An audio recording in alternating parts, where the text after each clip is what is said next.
فيا أيها المسلمون بعدكم حميدي الله سبحانه وتعالى أقوم تكيا سالنا سلام ميت محمد صلى الله عليه wasallam.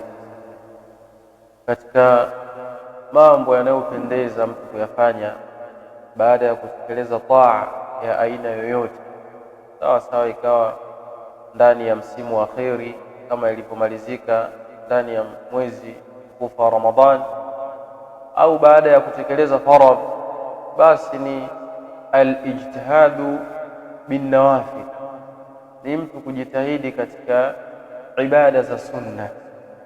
Al-ijtihadu bin nawafil, kujitahidi katika ibada za sunna. Na yatosha kwamba katika fadhila za mtu kutekeleza ibada ya sunna anapata mapenzi ya Allah subhanahu wa ta'ala kwa maneno yake Allah mwenyewe katika hadithi al-Qudus.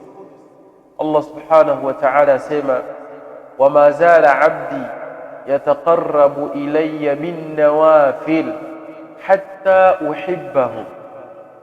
Katika hadithi al-Qudus Allah asema, na haachi mja wangu mimi kuendelea kujikurubisha kwangu kwa ibada za sunna isipokuwa ninampenda. Walidhalika wanachuoni wakataja katika faida za mtu kujikurubisha kwa Allah kwa ibada za sunna ni kupata mapenzi ya Allah subhanahu wa ta'ala. Lakini pia katika khasara za kutokupendelea mtu kujikurubisha kwa ibada za sunna ni kukosa mapenzi ya Mola wake. Walidhalika kuna baadhi ya watu kuwa anapoelezewa jambo la sunna anakuambia, sunna bana, ukifanya wewe walipwa, lakini ukiacha hakuna chochote unachopata, upati dhambi, upati lolote. Lakini mtu akiacha sunna anapata hasara. Hii wamekubaliana wanachuoni wote. Anayeacha ibada za sunna anapata hasara ya kukosa fadhila nyingi. Miongoni mwa hizo fadhila ni kukosa mapenzi ya Allah, na anayepata mapenzi ya Allah hakuna alichokosa katika dunia. Lakini anayekosa mapenzi ya Allah naye hakuna alichopata katika hii dunia. Walidhalika ndugu zangu katika imani, katika sunan za baada ya mwezi mtukufu wa Ramadhani, jambo la kwanza mtu asiache kufunga sita tu Shawwal. Yani hili jambo mtu ajitahidi sana. Kama mtu alikuwa hajaanza mpaka saa hii tuko karibia tarehe ya 10 ya mwezi wa Shawwal, basi aanze, siku bado ziko nyingi. Asiache mtu kufunga sita hizi. Na hizi sita kuna baadhi ya mambo ambayo hutajwa na hayapo, na mtu akwambia mimi bana siwezi kufunga sita. Pia kwa nini? Ambia tumeambiwa ukianza kufunga sita tu Shawwal hauruhusiwi kuziacha.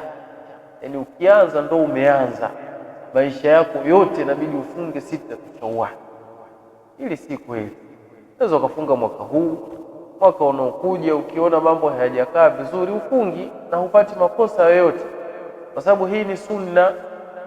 Na jambo lote likishakuwa la sunna sio wajibu mtu kulifanya, labda ajiwajibishie yeye mwenyewe, aweke nadhiri kwamba mimi nikimaliza ibada ya Ramadhani katika kumshukuru Allah nitafunga sita. Ukiweka nadhiri inakuwa lazima ufunge.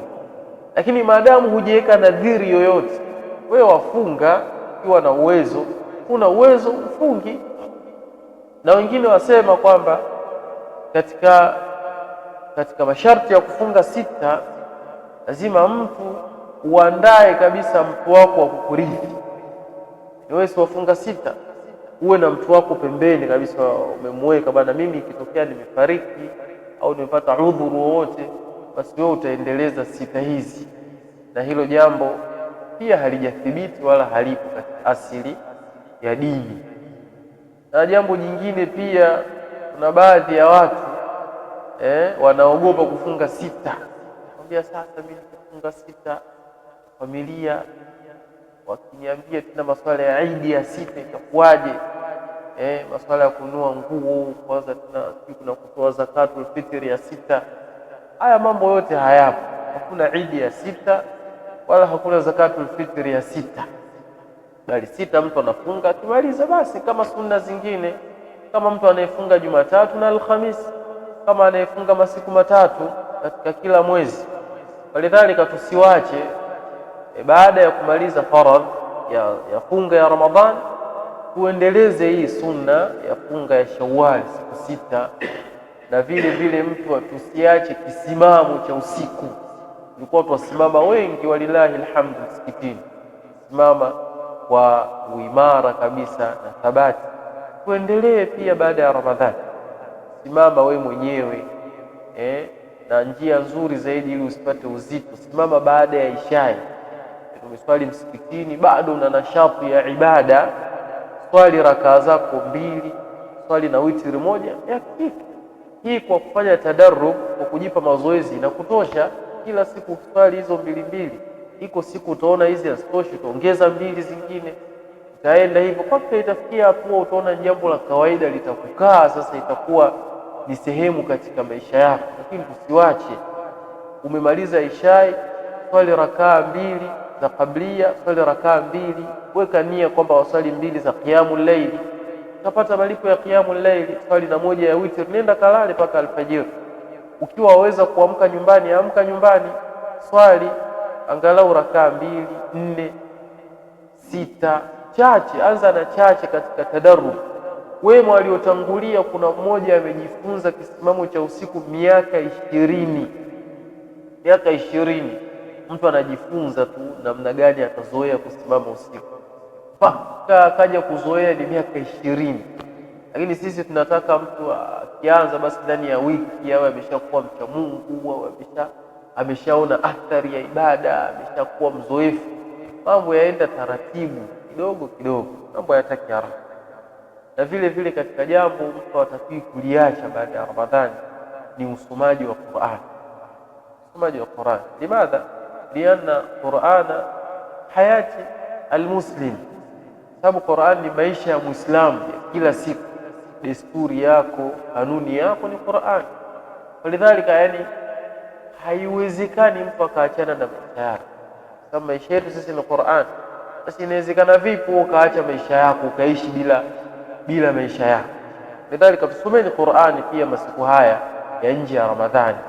Tusomee, wajua kusoma Qur'an, jisomee Qur'an hata kama ni kidogo, soma. Isipite siku wewe hujafungua mushaf, hujafungua juzuu, hujasoma hata sura 1, sura 2, wallahi ni khasara.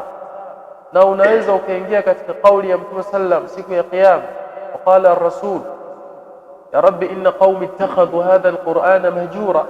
Siku ya Kiyama Allah atamshtakia, Mtume atamshtakia Allah, mwambie watu wangu walihama Qur'ani wakaikimbia. Sasa isije ukaingia katika hii kesi ambayo itakuwa na majibu mazito. Kwa ndugu zangu katika imani, tushikamaneni na sunna baada ya mwezi mtukufu wa Ramadhani. Tusiziache hizi sunna ambazo zitafanya sisi tupate mapenzi ya Allah subhanahu wa ta'ala. طيب نكتفي بهذا القدر.